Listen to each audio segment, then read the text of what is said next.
Hello. I think what I'm going to do is talk about some confusing concepts. I think I may do a series of these videos about concepts, words, expressions that I hear used a lot by educational researchers, but I am frankly confused by them.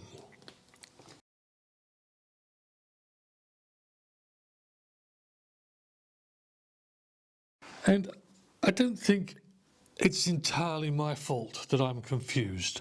I think that these expressions may be confusing me because they're not made clear by other people. They're not just confusing expressions, they're confused expressions. And I have the suspicion that some people benefit from expressions being confused, from concepts not being clear. Politicians can give a name to a policy, nice general name, everyone thinks it's just exactly what they wanted, and the politicians are happy. Policymakers can put forward a reform, call it something that everybody thinks is a good idea.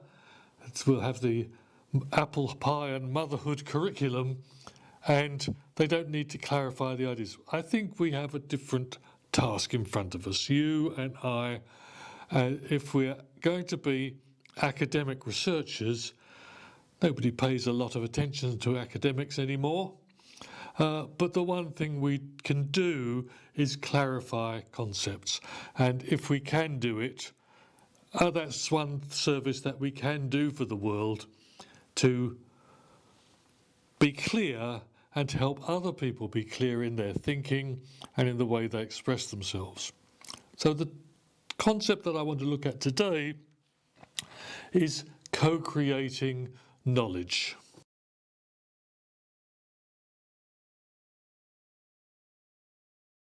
Now that sounds a nice warm idea, that we're going to get into the classroom, the teachers and the students are going to get together and are going to, between them, work out how they see the world. It's part of a modern development of saying the teacher is going to be moving from being a sage on the stage to being the guide on the side.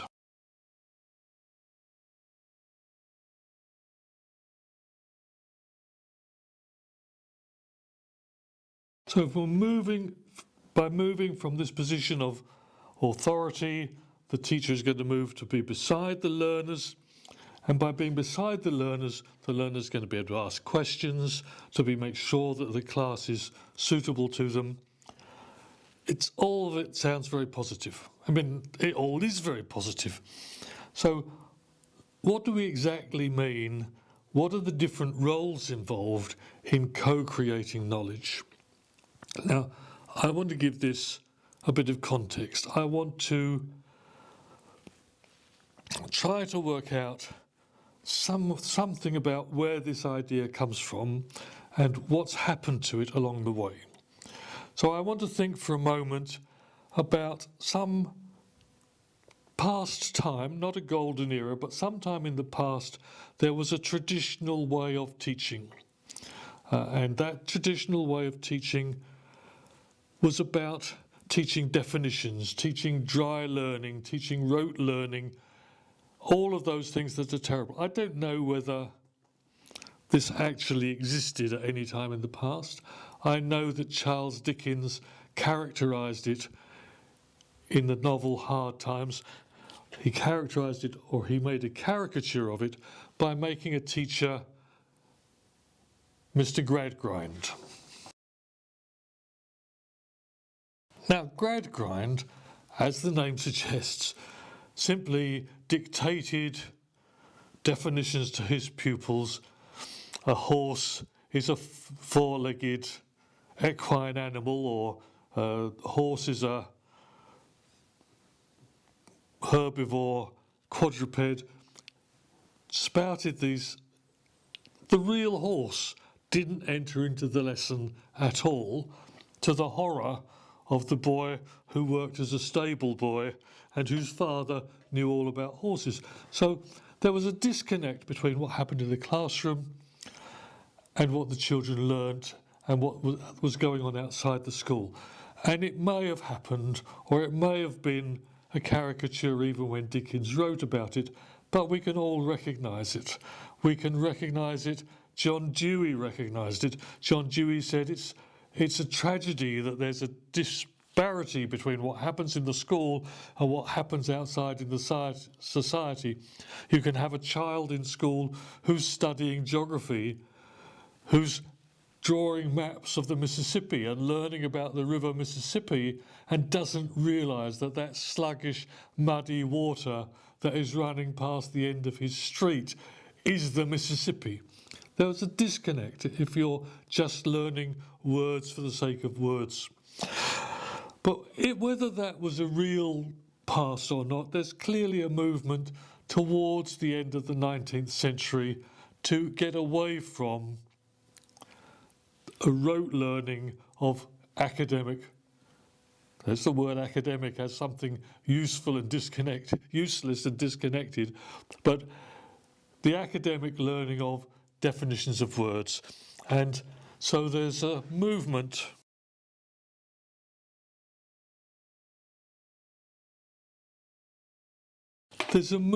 towards creating an education that is linked to real life. That is, typified by the very name of the schools in Germany that were put forward to promote this, the Realschule, schools about real life.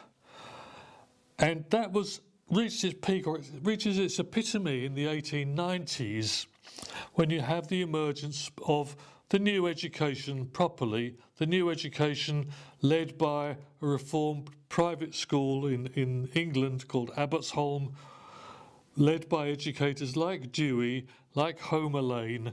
There was a definite movement at the end of the 19th century, beginning of the 20th century, to make schooling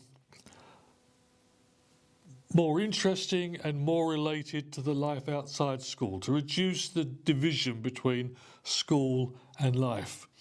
And part of that was that a realisation that the teacher is not just delivering knowledge, just putting knowledge out there.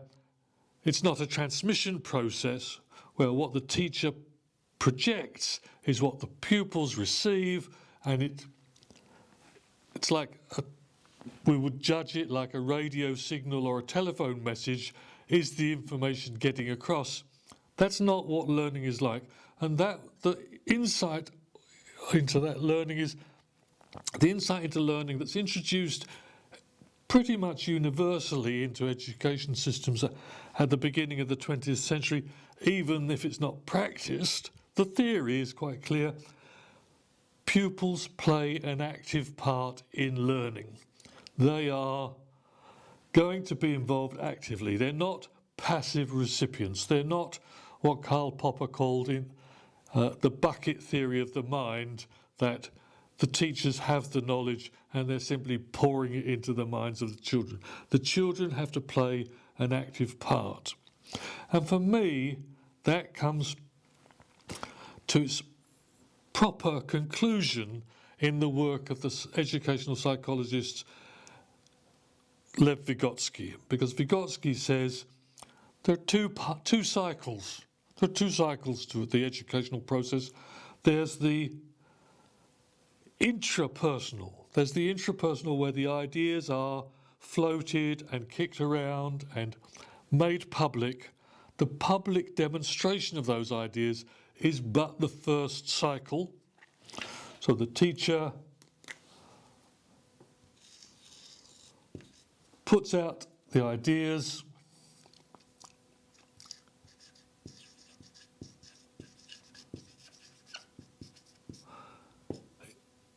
in an interpersonal cycle, in a cycle that is between people and is publicly held.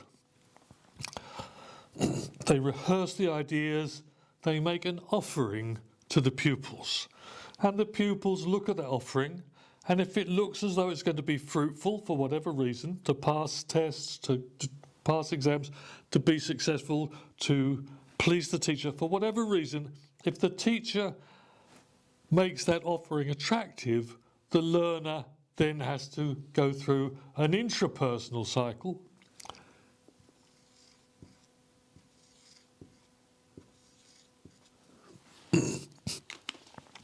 That's an internal cycle in the mind of each of the pupils to make that knowledge their own, to fit it among the knowledge that they had before, to fit it to the ideas they had, to decide what is disrupted, what needs to be moved in order to make space for this new knowledge.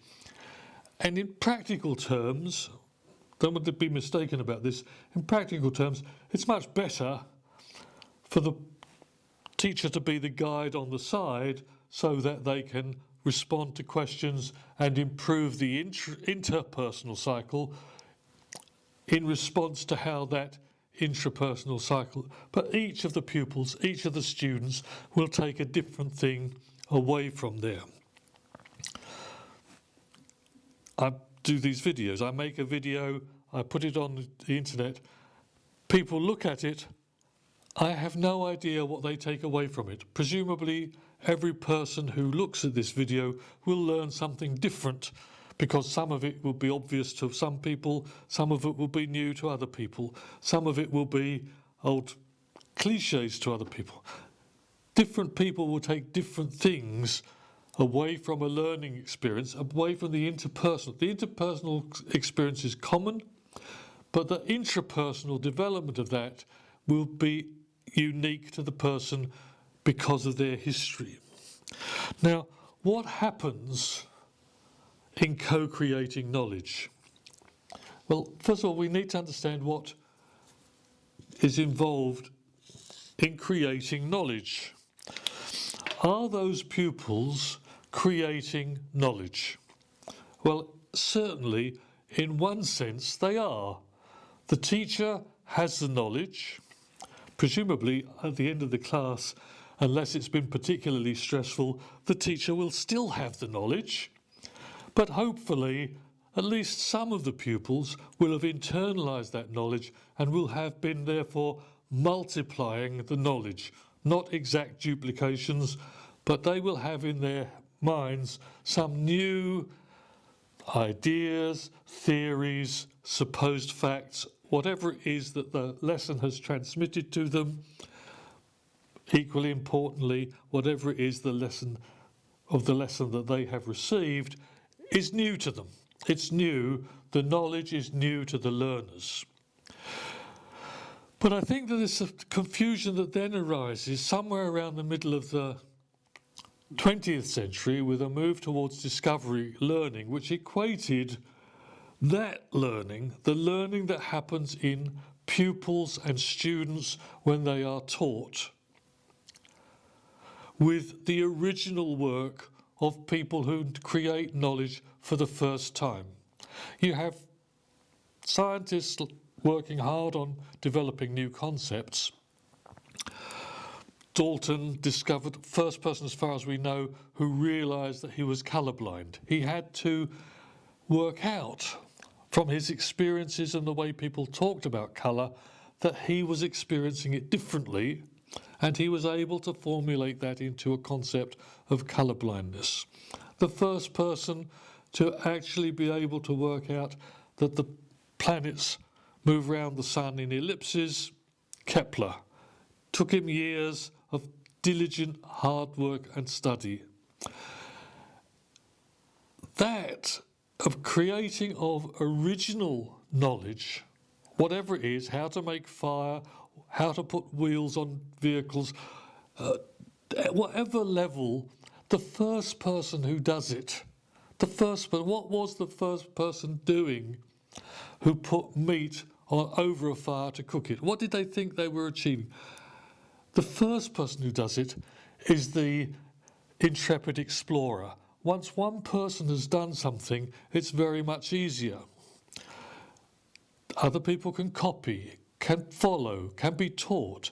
And what's happened now is in the discovery learning, and I think also in the psychology of Piaget, for example, and possibly in the methods of Montessori, we saw a kind of romantic idea that the children in the environment would teach the school, so that the environment would teach the children without the active intervention of the teacher. The goal of Montessori, for example, was to design a learning environment where parents, adults were not present, where the environment itself was constructed in such a way that the children had to learn.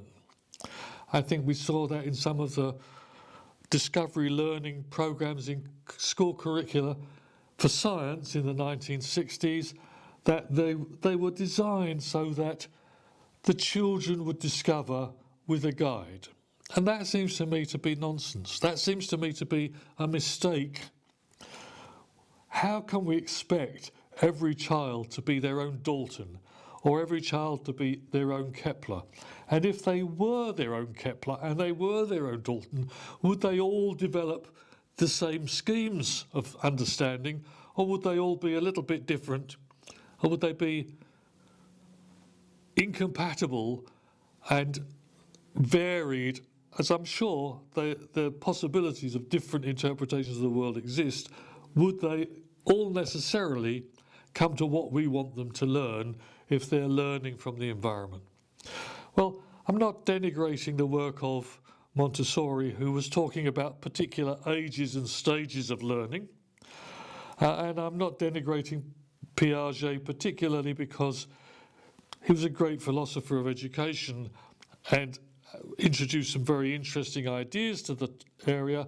But I think in that sense that learning is about the interaction between the child and the environment alone, I think that's a mistake. I think even if it was possible for the child to learn everything from the environment on their own, why should we do it? Why would we do it when we can help by intervening and putting knowledge from the teacher in the hands of the child? The child doesn't have to accept it. There's no compulsion. You cannot compel somebody to learn what has been displayed interpersonally. The child is free to pick and choose what they think is valuable. But co-creating knowledge involves a confusion between learning, where a teacher is there to help, and inventing or discovering, where a scientist or an inventor or a pioneer in a field is creating knowledge for the first time. And I think that the phrase co-creating knowledge is often applied to the classroom in a way that implies it's the same as being a Kepler, being a Newton, being a Dalton, being a Faraday. We're expecting too much of our students if we expect them to learn without the intervention of a teacher. And if there's going to be the intervention of a teacher, what role are they going to have? So in co-creating knowledge, the co implies that we're all equal partners in this. We're all going to get into the classroom, and by discussing, we're going to arrive at the truth. Now, I've made a very decent living through my life being a teacher. People have paid me to go into a classroom. And students have come from a long way away to learn, to listen to what I've got to say, and to, in the hope that I've got something interesting to say. Opinions might differ on that, but I don't think that students come to a class expecting the teacher to say, all right then now, get on with it, you find it out for yourself. I think that students come to a class expecting not necessarily to be instructed, though some of them do. They come to a classroom expecting the teacher to know at least something, a little bit more, a bit more experience, a bit more, having had a bit more time to think about it than they have beforehand. And I think that we need to recognise that this is not an equal partnership. Co-creating knowledge is not an equal partnership. There is the person who can display something. We can argue about what the teacher actually knows that other people don't. And of course the teacher should listen. And of course I've been in classrooms where I've learned a huge amount from my students and from my pupils. This is not a one-way process. This is a social process. I'm not denying that it's a social process. What I'm denying is if you conceive co-creating knowledge as an equal partnership, you are, I think, making a serious mistake. We need to unpick the idea of co-creating knowledge so that we recognise that learning is an active process, teaching is an active process, and they are not the same. They are not the same, and if the teacher reneges on the contract of presenting information and experience and stories to the children are the worse for it. The students are the worse for it if the teacher doesn't do anything extraordinary. If we just put a whole group of people together and say, let's discuss this and arrive at the truth, that's what my PhD supervisor used to call the pooling of ignorance. And I think in a sense he's right. There's no guarantee that I can set my class the task of solving world wars and solving the political problems of the Middle East, and they can sit in a room, but if they don't know about the history of the situation, if they don't know what's going on now, if they need somebody to explain some of the issues involved, then that's what the job of the teacher is. It's not at all an equal partnership. So what I'm saying to you is now, whenever you come across the word co-creating knowledge, whenever you come across that expression, you come across that concept, or if you use that concept yourself, try to clarify what you mean by co-creating knowledge. Because just using a phrase because it's current, because it's common, because it's popular, doesn't mean that it's self-explanatory. All of these concepts have developed in some kind of context, and the context that they've developed in means that active learning was contrasted with sitting in a classroom learning definitions. Of course, I'm all in favour of people being active learners. The more active they are, the more control they have of their own learning, all the better. But I don't want them to be denied the opportunity that is created by having a good, well, even a moderately good teacher to help them find the way. So that's my first confusing or confused expression, co-creating knowledge. I hope that you will go away and if you come across that expression, you'll think twice and ask about what it means. I think I'll be going on to talk about some other of these confused and confusing expressions in other videos.